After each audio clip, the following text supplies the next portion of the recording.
Hey, everybody, and welcome to Unchurned. I'm Josh Schachter, host of Unchurned and founder and CEO of UpdateAI. Really excited about our guest today. Joining us is Blake Bartlett. Blake is a partner at OpenView Partners, one of the leading VCs. You may know OpenView from a lot of really amazing content that Blake and his team put on, particularly around PLG, product-led growth. And of course, we're going to be talking more about product-led growth. How could we not with Blake on the show? A little bit of a background on Blake. In his role as an investor over the years, Blake has either in the past or currently served on the board of companies like Calendly, Expensify, Sprinkler, Wayfair, Postscript, Highspot, as either a board member or board observer, some really high profile, successful companies to say the least. So with that, Blake, it's an honor, a pleasure to have you on the show. Thanks, Josh. Great to be here and appreciate the invite. Yeah, absolutely. So I kind of tooted your horn there with some of through the merit of your companies that you've helped groom. Tell us a little bit about OpenView, because I know your firm is doing some amazing things in the venture world as well. Yeah, so very quickly on OpenView, venture capital firm's technically based in Boston, but we invest everywhere. There's a few of us that are remote. I'm remote. I live in LA. But the firm, in terms of what sets us apart, is first and foremost all about focus. So since day one, when the firm was started back in 2006, all the way to today, we only invest in business software. So SaaS and infrastructure, and it's always been that way. I've never done consumer, never done hardware, never did crypto, business software all day, every day. We're also pretty specific about the stage that we get involved. We call it the expansion stage. It's really a fancy term for post-product market fit, the round that happens immediately after that. So typically Series A and Series B. And then the last piece of focus is just the sheer number of investments that we make. We tend to make 15 investments, maybe 20 investments per fund, as opposed to as many as we possibly can. And so we're not placing bets and hoping that one pays off, but instead high conviction, high concentration, and another element of focus there. All of that allows us that consistency, and that focus means that all of our portfolio companies tend to experience similar challenges or similar opportunities. They're all business software companies at a similar stage of their journey, which means that we can then bring a lot of resources to the table from an operational support standpoint with our team called the expansion team for recruiting, pricing and packaging, product-led growth. So focus enables us to go deep with operational support, and it's kind of two sides of the same coin. So that's the story of the firm. As I'd mentioned, the firm was founded in 2006. Today we're investing out of our seventh fund. We're the firm that coined the term product-led growth, which I'm sure we'll talk a little bit about. So that's big for us, both on investing in companies like Datadog and Expensify and Calendly and many others, as well as, having coined the term, a lot of sort of efforts to, get the word out there, thought leadership, and all the rest around product-led growth. So this is a quick once over on OpenView. Something that I think of when I think of OpenView, and there's several firms that are doing this well, is your content that you're creating. It's really valuable stuff that you're putting out there. You run PLG 123, which is a segment of insights about what's going on in the PLG world. I see posts from Kyle Poyer. I see posts and articles from other folks in your team. Is that? It seems to be a very concerted effort. Can you talk a little bit about OpenView's decision to really kind of go all in on content? Is this like the VC version of PLG as a way to capturing your audience's hearts? Yeah, in a lot of ways it is. We started doing content before we had the term product-led growth. So it actually kind of came from, as they say, necessity is the mother of invention. The necessity was back in 2006, 2007, we were a brand new firm. Nobody had ever heard the firm OpenView before. Nobody knew who we were. So how are we going to build awareness, and how are we going to set ourselves apart?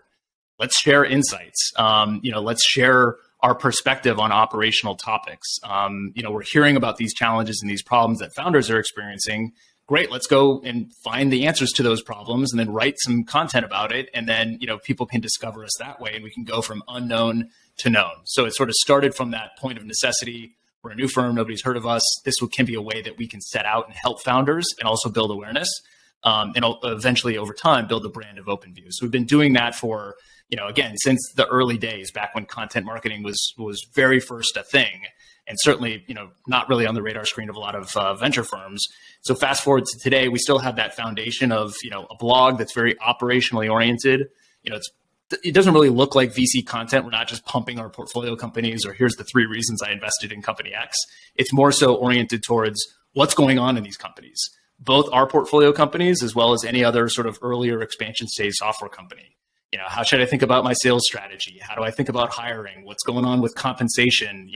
All of these types of deep in the weeds operational topics. And so we still have that going as a blog, as a weekly newsletter. But then on top of that, we've been able to sort of build things on the foundation. And we've certainly embraced, as many others have, kind of the concept of personal branding. So you mentioned Kyle. He has a bunch of great content that he writes. He has a Substack. I do our podcast. I have a video series. There's many other folks at OpenView who sort of take that approach as well. And so the goal is that, obviously there's awareness of OpenView, and, it kind of starts to become associated with our brand, but also it's coming from a truly altruistic place of like this content exists to help people. It's operationally focused. It's not just to fill the top of the funnel for our investment team. It is to help companies. And if we're doing that, then, goodness and goodwill will come back our direction and we'll build a brand over time. So let's jump into PLG. Let's just get there because we know that's where we're going to go talking to Blake. I was before starting UpdateAI, I was a product manager, product leader for 15 years out right around where you are, Blake, now in Silicon Beach, as we called it.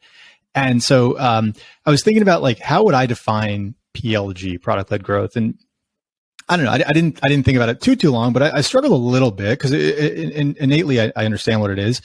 And I came up with something like this, which is, PLG is when the growth and adoption of a product, of your product, is based on the success of using that product at the atomic end user level, and then leveraging that user to help draw in even more users.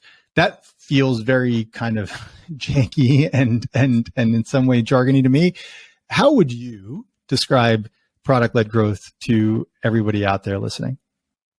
So I have 2 answers for you. The first is we call it the textbook definition of product-led growth. So, back in 2016, when we came up with the term product-led growth, immediate next action was, okay, well, what's the definition of that? What does that mean when we say this term? And so what we came up with back then, and we still sort of point to today as being, that dictionary definition is product-led growth is a go-to-market strategy that relies primarily on the product itself as the driver of customer acquisition, conversion, and expansion.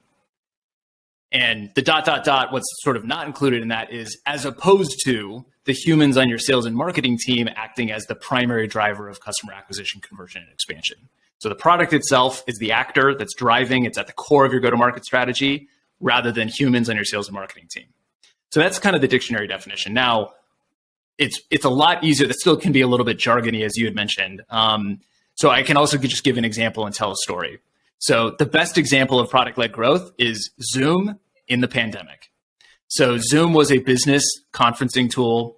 Business people were familiar with it, but it was really just a replacement for WebEx and these types of things, GoToMeeting that you had used in the past. It was a better way to do that. It had gone public, was a massive success story as a SaaS company, and then COVID hit. And then within a few weeks, it became a worldwide phenomenon that like how we survived the pandemic. And we can all recall seeing SNL hosted on Zoom. We can see, I went to Zoom weddings. I had my birthday on Zoom. Like I did family, FaceTimes on Zoom. Like there's religious services on Zoom, like school over Zoom. Like Zoom became the thing that, again, we survived the pandemic because of. It became Kleenex, right? It became Kleenex. Yeah. Exactly. So how does this connect to product-led growth? If it had been traditional top-down enterprise sales, then when the Zoom weddings coming into the funnel, when SNL is coming into the funnel, when, all of these sort of non-business use case folks are coming to the funnel, guess what? They would be qualified out. We don't sell to you. We're a business conferencing solution. Like wait for the next enterprise to come into the pipe. But because it's product-led growth, which really what that means is self-service. So anybody without talking to sales, without going through a sales cycle can say, I want to sign up now and I want to start using this. And that's exactly what happened with Zoom in the pandemic is enter a username and password and boom, you're hosting meetings. Obviously there was that 40-minute limit and they had a freemium approach and all this kind of stuff. But through having a self-service funnel, you can say yes to everybody for any reason that they could imagine using your product. as opposed to looking for reasons to say no to people. And so you kind of open the floodgates, the store, your store of your product, the thing that drives transaction is open 24/7 for anybody on the globe for any reason they could want to use it. And that's very different. And it sort of completely removes the constraints on the top of your funnel, from what would have historically been like, we only have so many sellers, we have to stay super focused. Is this person in our ICP or not? You're trying to weed things out of your funnel. And that's completely changed in product-led growth, where anybody can use your product for any reason at any time of the day from any country, and get going. And if they get value, then they can swipe their credit card and convert as well. So that's really kind of product-led growth, both the technical definition, if you will, but then more so like, what does it look like in practice? And give me an example. Like Zoom is the perfect example. Yeah, and I think with Zoom, it's not just that you could sign up through self-service channels. I think, because I'm close to some of those guys over there, it's also that from the very foundation of their building out that product, it was built in a way so that it would be a really clean experience and very user-friendly, user-intuitive experience for that, as I called it, the end user, each individual end user, because they weren't beholden to an enterprise contract that would force them there, right? Like they could go anywhere else. So it wasn't just like, oh, cool, they had a good like landing page and onboarding flow. It was beyond that. It was the product was super simple to install, super intuitive. And now, of course, they're catching up to their growth in some ways, which could be a peril of PLG as well. By the way, we maybe talk about that, but yeah, I agree. It's a great example. Yeah, and so so on that, the one way to think about product-led growth is, a term that was actually pretty popular in call it 2010 to 2012, which was the consumerization of enterprise, or the consumerization of IT. And what that meant back then, so we're now talking a decade plus ago, that really was all about design, user experience, and the very obvious realization now in retrospect, which is, why does my work software look so clunky, look so terrible? Why is it so painful to use? Just to take a simple action, it's 20 clicks. Why can't it be more like Facebook, right? And then founders had that realization, companies had that realization. They said, we can differentiate through design. What if we made your work applications look, feel, and operate more similar to consumer applications? And then product design became a thing, and we were all benefited from it. However, with product-led growth, that was only half of the equation. That was, what does the product look like, and what is the UX sort of experience you have using it once you're a customer of that product. But the other side of it was, how do you become a customer in the first place? And so this is where PLG comes in. And I sort of, sometimes will refer to PLG as the full consumerization of enterprise. We did the product design and the UX before, but you still had to talk to a salesperson in order to use it. You still had to go through a 3 or 6 month sales cycle in order to get your fingers on the keyboard. You might have had to get, onboarded from their onboarding team. It's not exactly self-service. And so when you add this distribution piece, it's not just the product you build, but it's how do you distribute it? Are you distributing it in a consumer-like manner as well? And that's the other side of the coin. And that's what PLG brings to the table. You got to have that product that a consumer would actually want to use, that an end user would actually want to use, and it's going to resonate with them. But then you have to sell to them in a way that's like signing up for a consumer app as well. And so that's why, Zoom, Slack, Calendly, any product that we, Miro, Notion, Airtable, any of these things, it's like signing up for Netflix. It's like downloading a, new mobile game on your phone. It's that easy. And so it's the full consumerization of the enterprise, because it's adding consumer-like distribution through self-service. And so that's kind of that whole thing together is product-led growth. How important is, actually, no, I'm not going to ask that one. Maybe we'll go back to that later, but I want to stay on Zoom for a second. And not that we want to sequester the entire conversation to video conferencing, but I've actually wondered of late, why is it that, and I'm just curious if you know the answer to this or can take a guess, why did Zoom pick up so much? I mean, clearly we understand WebEx, it was more enterprise driven. It wasn't positioned to be able to be nimble and grow in a PLG fashion. But Google, what is it? Google Meet. Video. Sorry, I'm blanking on Meet, right? Google Meet, yeah. Right. So what was the delta there between what Zoom was doing and what Google was doing, and why it didn't seem to see the same uptick? Yeah, this will definitely be a hypothesis and it'll be a guess, but I do think that there's something particularly powerful when you have PLG combined with inherent virality. And when you can combine those two things, and it doesn't exist, kind of in every single product. There are viral loops in every product, but some are stronger than others. And so Zoom is an incredibly strong viral loop because you cannot use the product without somebody else, right? You can't have a meeting with yourself. There's always going to be at least one other person. In some cases, there might be lots of people on your Zoom meeting. And so by hosting a Zoom meeting, all of those people, if they didn't know about Zoom before, now know about it. Right. And guess what also is what makes the sort of viral loop stronger is that when both users or all of the users in a transaction or equation are all trying to solve the same problem at the same time. And then somebody introduces it, it's inherently viral, and then everybody can sign up for it, immediately thereafter. It primes the pump for, capitalizing on that virality. Because, if Zoom had, video conferencing is inherently viral, but then once you close the Zoom meeting, if that was the first one you were ever on, and then it said, hey, click here to talk to our sales team, anybody who's just a consumer and doesn't think of themselves as an enterprise or business person isn't going to click on that. But if the button says like, hey, that was pretty cool to host that meeting, like click here to host your own meeting for free, then a lot of people are going to click on that. And so recognizing the viral loop that you have and the strong virality of Zoom, Calendly similar, scheduling is inherently viral as well. And then attaching PLG and self-service to that viral loop. And then also there's something to be said for solving one problem. Because when you're a module of a bigger platform and it's like, well, we have that too, come adopt our platform. It's like, that's not the problem I'm trying to solve. This gets to the Google example a little bit. I'm a Microsoft shop. I'm not going to convert my entire organization to Google in order to use Google Meet. However, I can use Zoom because it does one thing. And so that sort of three elements or three legs of the stool of inherent virality, PLG and self-service, and then it sort of does one thing and one thing only, and you can get it for that one thing, and you don't have to, adopt a broader platform in order to get that module. All that together, I think, is where the magic is.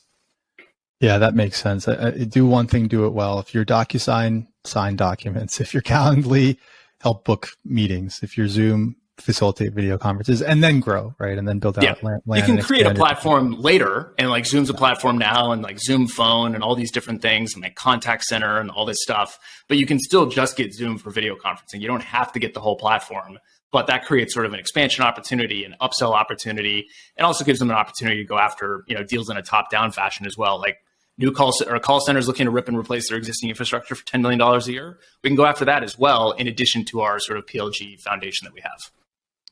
So as the expert in PLG, Blake, I want your advice. I'm just going to be transparent with you and with the audience. And, I'm the founder and CEO of UpdateAI.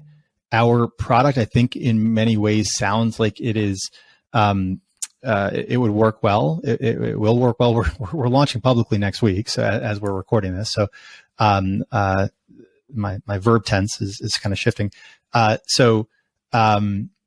It will work well for PLG. The fact that we are in your meetings, listening, our AI detects action items, and then individually to the host of the meeting sends out those action items to that person to help them with their productivity. Seems like PLG, primed to me, but I don't know, like I have some concerns with PLG motion. It feels expensive. It feels like maybe it's not a direct path to revenues. And talking to a VC, you can tell me about that, because as great as, an early stage founder, it would be to grow to tens and tens of thousands of users or hundreds of thousands of users. It's money and MRR that talks, right? And continuing to grow my company. So with a limited understanding of our product to date, but the description I gave you before and now, like, what are your thoughts on our go-to-market motion? So there's two ways that product-led growth businesses can get the initial convert to paid.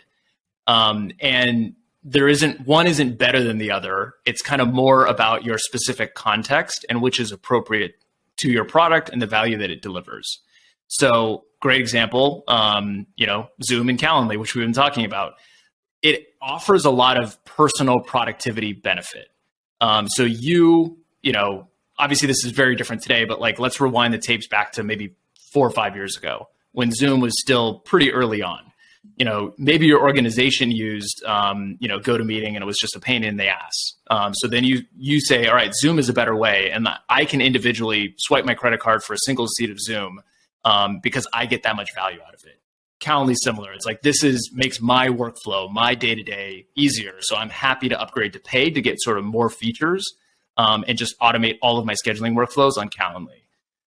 Many other products we could point to that have sort of an individual value and an individual sort of, again, back to consumer-like motivation of like, here's why you should want to get behind the paywall and swipe your credit card. Superhuman, right? That's another one I would think of that would jump to the top of the list. Definitely. But some products are a little bit, the value that people are willing to pay for is more about the team using it. Now you can still sort of have initial product-led growth adoption, but the conversion, it's less of a personal productivity benefit. It's more of a team-based productivity benefit. And so that's actually going to be coming from a manager. That's going to be coming from somebody who holds budget. You might actually require a sales conversation in order to get that convert. But it's not like you shouldn't do product-led growth in that case, because what gets you the meeting and what gets you to the front of the line and what becomes your business value story? It's like, well, look at all the things your users are doing. You're already using the product, the platform, you're getting this value. If you convert it, then you get all of this incremental value. And so recognizing, do you have a product that sort of has personal benefit that would prompt somebody just as a single person to convert, or does it require team-based usage? And that'll take you down kind of one of two paths. But again, it's not mutually exclusive. Product-led growth kind of works in both environments, but there's a different answer that's right for each individual company and product based on the value you deliver, how the user persona is engaging with it, et cetera. So that was you kind of answered my next question, which is, can you use the two in tandem, PLG and a direct sales led motion? And it sounds like, yes, your PLG you can either monetize it directly. And I imagine it has to be a very salient and a very acute pain point if you're monetizing it directly, because these are now individuals that are paying with their own personal money, or they're going through the journey of using Expensify, right? And expensing it. Or you can use PLG as just the product adoption flywheel, and then use signals from that to knock on the door of the decision makers and the budget owners to then sign your contracts and go from there. Yeah. PLG always needs sales in order to continue scaling. So even in those examples, like the Calendly example, or companies like that have personal productivity benefit that somebody might be willing to swipe their credit card for $10 a month for, even then, you're not going to get, 500 seats in an organization through a bunch of individual swipe credit cards. At some point, the budget item is going to get big enough and you're going to have a sales conversation. And so you still need to then prove the business value. Even if you've gotten 10 people to convert and they're all paying $10 a month, that doesn't guarantee you're going to get the 6-figure contract. You still have to go and have the conversation. You're still doing, proof of value. Here's the ROI calculator. Here's the business value. You still have to go through procurement. You still have to go through a security review. So all the standard sales stuff happens, but you got the adoption first. You got some initial conversion first. And so now it's an expansion sale. We're already inside the four walls of your organization. You're already giving us budget. Now sort of make it official across your entire team, across your entire org. But that's not a guarantee. Just because you got somebody to swipe the credit card, you still have to go through that journey. And so recognizing that and sort of not assuming, because there can be this misconception about product-led growth, is that if you do it right, you never have to hire a salesperson and it's just going to be this viral success phenomenon. You get to $1 billion of revenue with just robots. That's not product-led growth. It's more of, it helps you get to the first sales meeting. It helps you get the initial conversion. But at some point, in order to continue expanding in accounts and get to where you want to go, you're still going to have sales conversations. And so the role of sales is incredibly important, but you get a lot of benefit from all of the usage data, all of the sort of proof of value of what people are already doing inside that account on your product. And how do we take it to the next level versus I'm a stranger and you should buy my product because it's great. Let me give you a demo.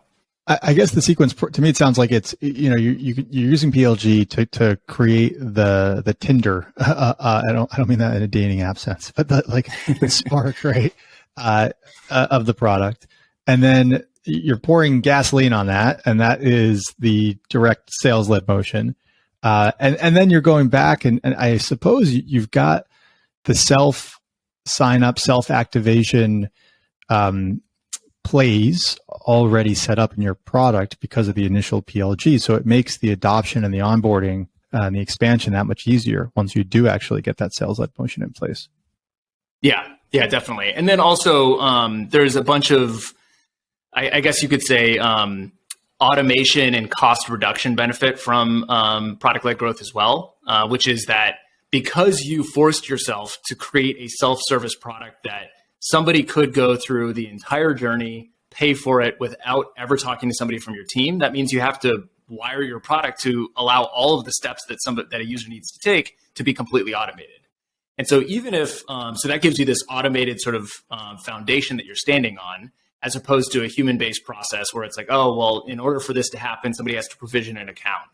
In order for them to take these actions, I have to turn on like through feature flagging that module. Oh, they want to pay. Well, we only have invoices. And so like now I have to create a purchase order, like all of these different things that are manual efforts that if all of that stuff is automated, even if you're selling the product and it requires a sales conversation because, they're just not going to depart with their budget without sort of a sales conversation and going through a sales process. You still then have the benefit of you're standing on an automated foundation.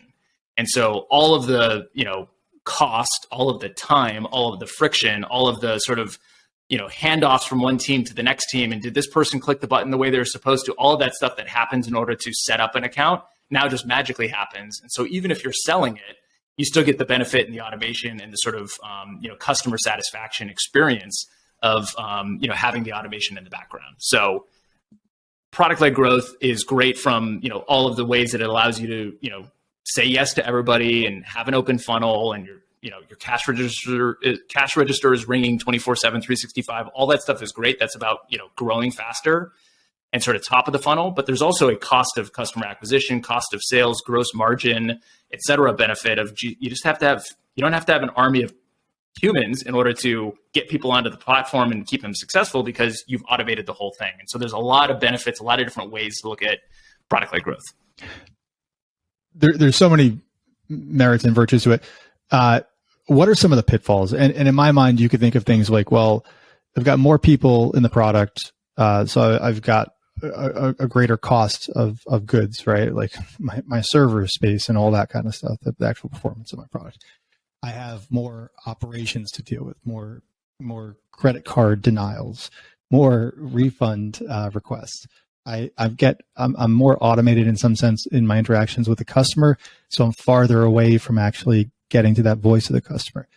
I just bring these up, as somewhat of straw man arguments, but what do you say about what do you see as some of the pitfalls of PLG and how to overcome them?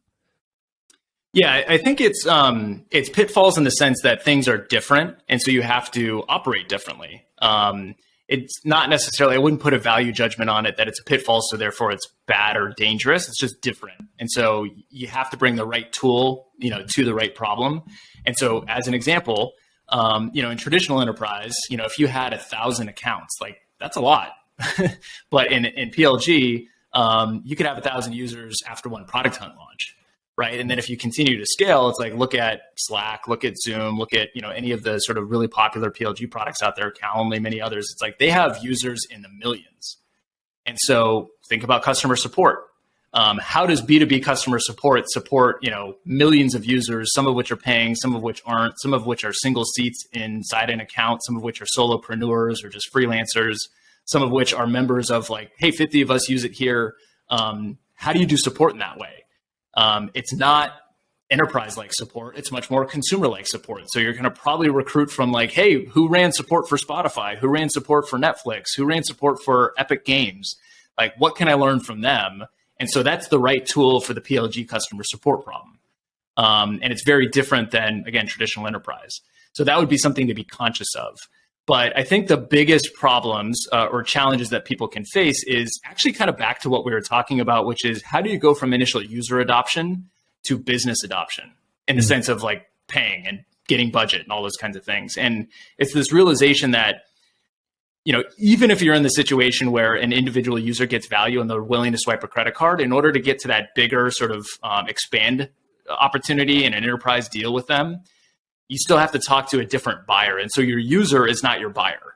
it's very rare that, if you're selling a self-service tool to the marketing department, that your CMO is going to be using it as much as like your, social media marketing manager.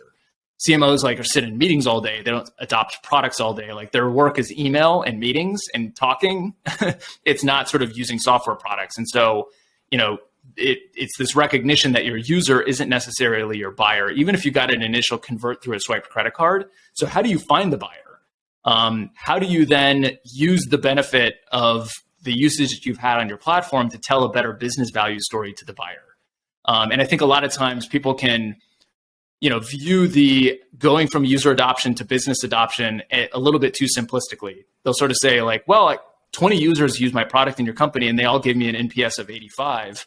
So, and they love it and they said they'll quit if they can't use it. So therefore you should obviously give me $100,000 a year.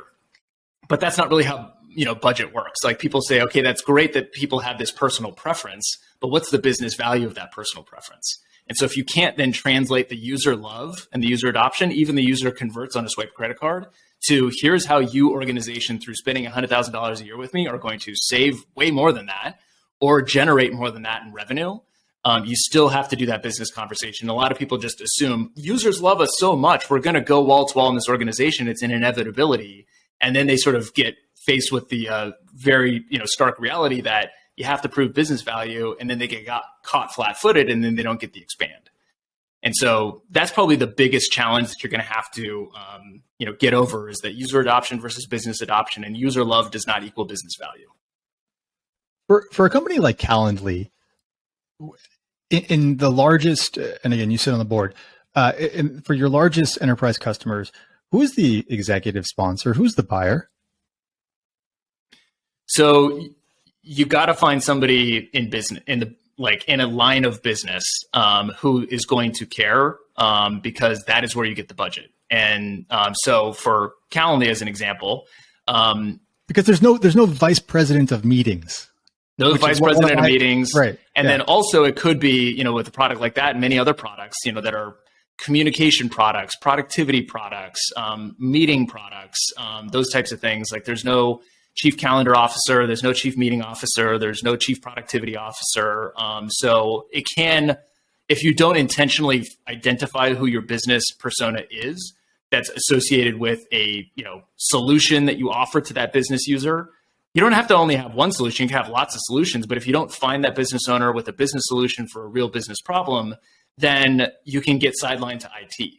And IT has no motivation. They look for reasons to say no to things, unless it's an IT product like a password manager or something like that. But if it's like, hey, help us buy this new calendar thing, they're going to look for every reason not to, go with you versus to go with you. And so if you can align to, business value and where the real budgets are, and then use IT as an enabler, as opposed to getting, sort of sidelined to IT because you didn't proactively go after a business owner, that's how you kind of work around that challenge. So for a company like Calendly, I don't want to put you on the hot seat, and share trade secrets here or anything, but for a company like that, I imagine one obvious use case is for salespeople, right? Make it easy to book demos, book appointments, and so you start there through that functional line. Ultimately, that percolates at some point. That groundswell grows, gets to IT, and then they make a decision to apply it more broadly across different functions for a myriad of different use cases that are not as defined. Is that kind of how that works?